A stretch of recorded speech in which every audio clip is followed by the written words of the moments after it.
Bonjour à toutes et à tous, j'espère que vous allez bien. Dans cette vidéo, je vais vous montrer mes astuces Kama. Alors la première partie de la vidéo, ce sera sur les astuces pour les teams HL, ensuite BL, et après c'est les astuces monocompte.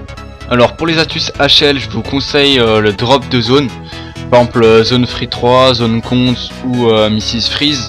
Donc le drop attendu, ça va être les ailes de Sinistro full, les plumes de cycloïde, ou encore les incluses de verglaceur. Et ensuite le passage de donjon Frigost 1, 2 et 3 contre des Kama, je vous déconseille de le faire contre des ressources, vu que les ressources maintenant le prix il a totalement baissé. Ensuite pour les BL, il y a le donjon familier, tout simplement parce que à la fin de votre donjon familier, sur chaque personnage vous allez avoir une poudre de résurrection qui se vend 38 000 Kama unité. Deuxième point intéressant de ce donjon, c'est que vous n'avez pas besoin d'être stuffé. Parce qu'au début du donjon, vous allez être tout simplement transformé en bouffe-tout, en tofu, etc.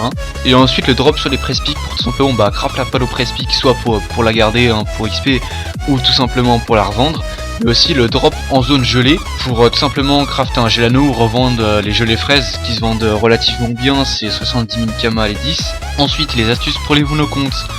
Le gros concept, ça va être les offres en or. Donc je le rappelle, c'est acheter des items, des ressources, des parchemins moins chers qu'en HDV, dans le but de les revendre pour se faire du bénéfice ou de les garder si vous voulez vous stuffer, vous parchoter, etc. Donc je conseille d'acheter environ 20% moins cher qu'en HDV. Pour les offres en or, achetez des items dans lesquels vous avez confiance, c'est-à-dire des items dans lesquels vous avez la connaissance de leur vente assez rapide.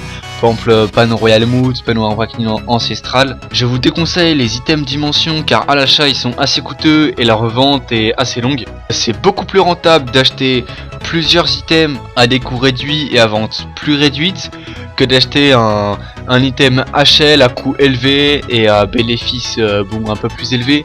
Mais c'est toujours plus intéressant d'acheter plein de petits items et de les revendre assez rapidement. Et ensuite l'exemple d'achat de chapeau relivant niveau 20 ou cap relivant niveau 20.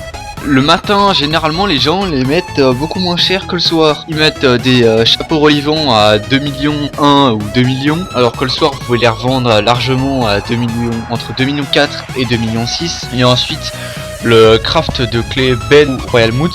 Le mieux si vous êtes bûcheron ou mineur niveau 200, tout simplement pour avoir l'obsidienne ou boîte trempe gratuitement. Et ensuite l'achat d'items en hôtel de vente à AG moyen pour tout simplement effectuer de la forge de magie dessus pour les revendre plus cher. Et ensuite le craft d'item en général, ce que j'ai constaté c'est que quand je craft un item, généralement ça me coûte 2 fois moins cher qu'en achat en HDV. Et ensuite l'almanax, tout simplement jouer sur l'économie d'ingrédients ou un pourcentage de création en plus.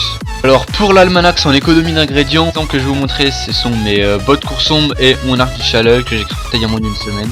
J'ai crafté les deux pour 13 millions alors que chacun pour 15 millions. J'espère que cette vidéo vous aura plu, n'hésitez pas à réagir en commentaire, à bientôt.